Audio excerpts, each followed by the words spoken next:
자, 여러분 어느덧 새해가 밝았습니다. 새해는 모두 소원 성취하시고 투자 수익에도 뚜렷한 성과가 있으시기를 소망합니다. 오늘 한 해 마감하는 뉴욕 증시는 평범했습니다. 거의 보합세 보이는 모습이었는데요. 그나마 마지막 거래에서 플러스로 마감한 것은 러셀 2000이었습니다. 전반적으로 테슬라, 엔비디아 모두 마지막 거래에서는 하락을 했고요. 월가 일각에서 25년 증시를 바라볼 때 나오는 의견 중 하나인 새해에는 많이 오른 대형 기술주가 아니라 그동안 덜 올랐던, 그래서 밸류에이션 부담이 높지 않은 가치주와 소형주가 많이 오를 수 있다, 이런 가능성을 조금 생각하게 하는 그런 장이었습니다. 금리에 가장 민감하게 반응하는 러셀 2000의 홀로 상승, 이것을 보고 페드와치의 25년 금리 전망을 다시 바라보게 되는데요.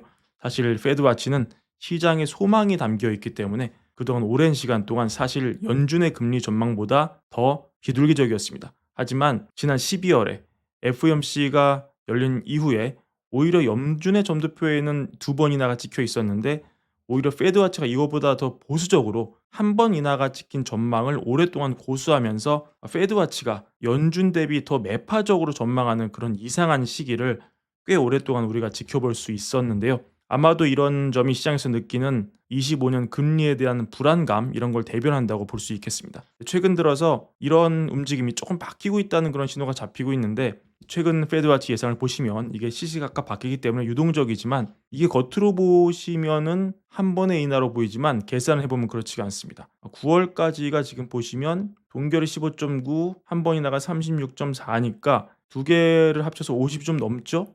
그러니까 이게 가장 중위값이라고 볼 수 있는데, 그 다음 달 10월을 보시면은 자, 한 번 인하까지가 48 정도 되고요. 이걸 합치면 오히려 50이 넘어요. 그러니까 한 번 인하가 34.2, 그다음에 두 번이 31.9, 세 번이 15.1, 네 번이 4.0, 다섯 번 인하가 0.6이란 말이죠. 그러니까 보수적으로 이게 다 두 번 인하를 수렴한다고 하더라도 최소한 이 확률이 이 한 번 인하될 확률 48보다 이게 더 큰 거죠. 그러니까 시장은 이때부터는 최소 두 번 이나에 시장이 베팅하고 있다는 뜻이 됩니다. 실제로 이 시간에 따라서 이게 두 번 이나에 중위값이 찍혀 있는 그런 전망도 살펴볼 수가 있습니다.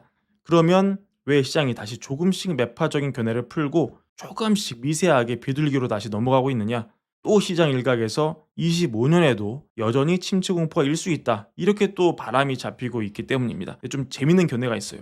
왜냐면은 지금 객관적으로 볼 때 내년에 갑자기 침체가 올 가능성이 이 지표만 봐서는 높지가 않기 때문이죠. 말씀 많이 드렸지만 24년 3분기 GDP 확정치를 보니까 잠정치, 속보치 모두 2.8이었는데 확정치 보니까 오른 3.1이 찍혀 있고, 또 GDP 나우 최신 데이터 봐도 여전히 24년 4분기 GDP 성장률이 3.1로 예상되어 있고요.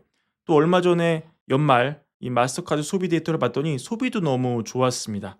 변수는 1월 20일 트럼프의 집권 이후 관세나 이민 정책, 이런 것들이 변수가 될 수 있지만, 이민 정책, 관세 정책, 또 브랜비어 시간에서 많이 설명드렸지만 이민 같은 경우 일부 불법 이민에 국한될 것으로 보는 견해가 또 늘고 있고, 관세도 내년 상반기보다는 잘 준비해서 하반기에 영향이 있을 수 있다, 이런 분위기가 잡히고 있고, 심지어 관세 영향이 그렇게 크지 않을 것이다. 빌 에크먼 같은 경우도 결국 이거는 협상 카드에 불과하고 주변국들 멕시코나 캐나다 모두 트럼프 협박에 넘어갈 것이다, 이렇게 보고 있거든요. 그러니까 데이터로만 지금 까기엔 좀 무리가 있는 거죠. 게다가 트럼프의 규제 완화 기조 때문에 내년에 올해죠, M&A가 더 활성화되고 경제가 더 좋아질 것이다, 이런 예상이 만만치 않기 때문에 데이터로 뭔가 침체가 25년 올 것이다, 이렇게 보기에는 조금 약간 억가적인 측면이 있습니다. 그래서 월가 일각에서는 이런 얘기가 나옵니다. 이게 좀 웃기긴 한데, 실제 침체는 오지 않지만 침체 공포가 올 수는 있다, 이런 제3의 의견인데요. 좀 흥미롭지 않습니까? 그래서 가져와 봤습니다. 대표적으로 짐 폴슨이라는 월가 베테랑이 내놓은 의견인데요. 이런 얘기입니다. 지금 너무 매크로 낙관론만 있다. 막상 25년이 시작되고 장이 시작되면은 잠자고 있던 경기 침체 우려가 다시 수면 위로 떠오르면서 상반기 중에 조정이 있을 수가 있다. 왜 그러냐? 파월도 지적했지만 지금 기준금리 수준이 너무 제약적이고 많이 내렸지만 여전히 제약적이다. 시장이 감내할 수 있는 적정금리 수준보다 여전히 높기 때문에 상반기에 경제 성장을 억제할 만큼 강력하고, 또 지금 미국의 통화 증가율이 보니까 명목 GDP 증가율을 따라잡지 못하고 있다. 그러니까 통화 공급이 부족한 상황이다. 왜냐면 여전히 긴축을 하고 있으니까. 그래서 이게 실질 GDP를 1% 포인트 가량 낮출 수 있다. 자, 이거는 해석하자면 이 경제학에 나오는 화폐 수량 이론 MV는 P와 이거로 설명할 수 있는데, 이게 무슨 얘기냐? 참고로 말씀드리면 M이 통화 공급량, V는 화폐 유통 속도. 이 화폐가 발행되면 이게 옮겨 다니면서 계속 화폐 효과를 발휘하죠. 부가가치를 내면서. P는 이제 물가 수준, Y는 실질 GDP인데, 자, 단기의 화폐 유통 속도는 불변이라고 이렇게 가정을 하고요. 그러면 통화 공급이 결국 줄어든 효과가 나면은 인플레가 단기에 묶여 있다고 가정했을 때 결국은 실질 GDP가 줄어든 효과를 냅니다.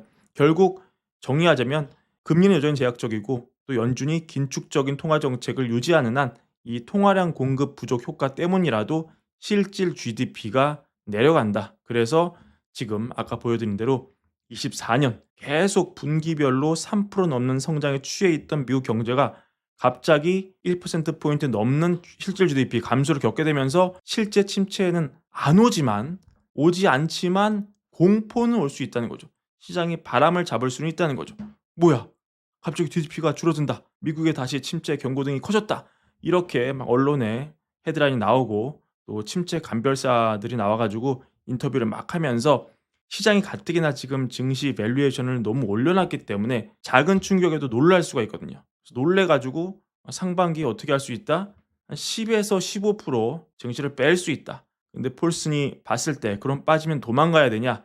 아니다. 왜냐면 실제 침체는 안 오기 때문이다. 이게 기회고 다시 매수 찬스다.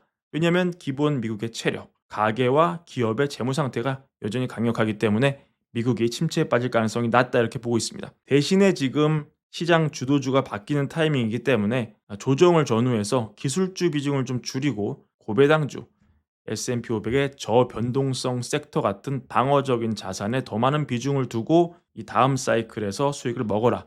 이렇게 분석을 하고 있는 것입니다. 다만 이거는 지난 2년간 미국장을 굉장히 잘 맞췄던 톰리의 의견과는 좀 달라서 흥미로운데요. 톰리는 어떻게 보고 있습니까? 상반기에 S&P 500 7,000 갔다가 오히려 하반기에 조정을 받아서 6,600으로 마무리한다. 이거 아닙니까? 반대로 폴스는 조정은 상반기에 온다. 하반기에는 주도주가 바뀌어서 간다. 즉 폴슨 입장에서는 시총 큰 건 안 가니까 지수는 재미없고 개별주 달릴 수 있다. 이렇게 둘의 입장이 좀 다른 건데요. 과연 누가 더 잘 맞을지 관심이 모일 것 같습니다. 요거 흥미로워서 가져와 봤습니다. 이 연말 맞아가지고 3회 법칙 창시자 클라우디아 3이 연준을 가열차게 비판한 내용을 써서 흥미로워서 가져와 봤는데, 결국 요점은 우리가 주목하고 있는 연준의 경제 전망 있지 않습니까? SEP. 근데 이게 사실상 거의 쓰레기에 가깝다. 이런 게 3의 주장입니다. 왜냐면은 사실 경제 전망이라는 것은 개개인의 논리가 다 있는 거잖아요.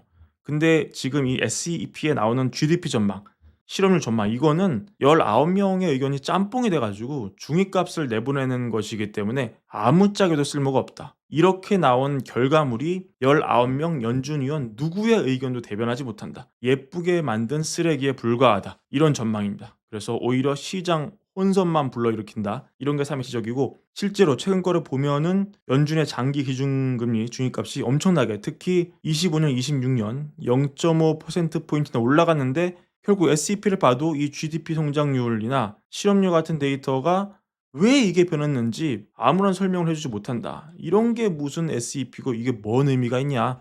이런 게 3의 의견이고, 사실 굉장히 이 연준 출신 경제학자의 인사이트가 있는 그런 부분이라고 생각을 하고 있습니다. 결국 3은 연준 관계자들은 대체로 최근에 강력한 경제 성장을 일시적인 것으로 보고 있다. 이렇게 정리를 하고 있고요.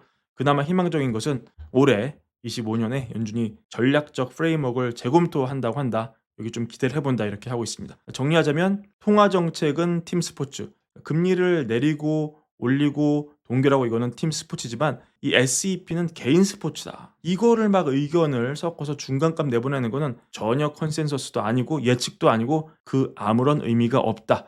이런 의견이 3의 의견이라고 볼 수 있겠습니다. 참고하시면 좋겠습니다. 오늘 준비한 영상 이것으로 마무리하고요. 월걸부 구독과 좋아요 많은 사랑도 함께 부탁드립니다. 새해 복 많이 받으시기 바랍니다. 감사합니다.